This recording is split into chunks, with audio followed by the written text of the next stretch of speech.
ராயன் இந்த படம் தனுஷோட டைரக்ஷனில் ஜூலை 26, 2024 அதாவது இன்னைக்கு தேட்டர்ஸில் ரிலீஸ் ஆயிருக்கு.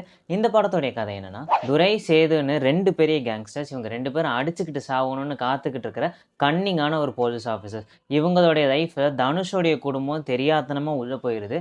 அதுக்கப்புறமா என்ன ஆச்சுன்றது தான் அந்த படத்துடைய கதை. இந்த படத்தோடைய கதை ஒரு சாதாரணமான கதை தான்.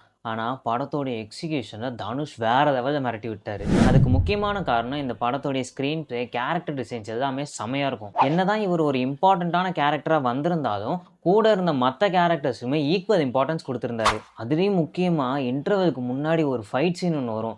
அது உண்மையிலேயே வேற லெவல் இருந்துச்சு. அதுலேயும் இந்த படத்தில் தனுஷ் ஒரு சட்டில்டான பெர்ஃபார்மன்ஸ் தான் கொடுத்துருப்பாரு. எங்கே மிரட்டணுமோ அங்கே மிரட்டிட்டு வெளியே வந்த பிறகு ஒன்றுமே தெரியாத மாதிரி இருப்பார். அதெல்லாம் சூப்பராக இருக்கும். ஒரு பேய் படத்துக்கு எந்த விதமான ரைட்டிங்ஸ் இருக்குமோ அதுக்கேற்ற மாதிரி இந்த படத்தில் ரைட்டிங்ஸ் எல்லாமே யூனிக்காக இருந்துச்சு. அது இந்த படத்துக்கு ரொம்பவே நல்லா இருந்துச்சு. படத்தோடைய கிளைமேக்ஸில் ஒரு பாட்டு ஒன்று வரும். அந்த பாட்டை நல்லா கொரியோகிராஃப் பண்ணியிருந்தாங்க. அப்போ ரஹ்மானோடைய வோக்கலில் வர்ற ஒரு லிரிக்குமே செம்மையாக இருந்துச்சு. நான் முன்னாடியே சொன்ன மாதிரி இந்த படத்தில் வந்து எல்லா கேரக்டர்ஸ்க்குமே ஈக்குவல் இம்பார்ட்டன்ஸ் கொடுத்துருப்பாங்க. முக்கியமாக துஷாராவுக்கு பயங்கரமான ரோல் இருந்துச்சு. மியூசிக்குமே ரொம்ப நல்லா இருந்துச்சு. இந்த படத்தில் வைலன்ஸ் கொஞ்சம் அதிகமாக இருக்கும். ஸோ ஃபேமிலி ஆடியன்ஸுக்கு மட்டும் இந்த படம் செட் ஆகாது. மற்றபடி இந்த படத்தை நீங்கள் கண்டிப்பாக ஒரு வாட்டி தியேட்டர்ஸை போய் ட்ரை பண்ணி பார்க்கலாம்.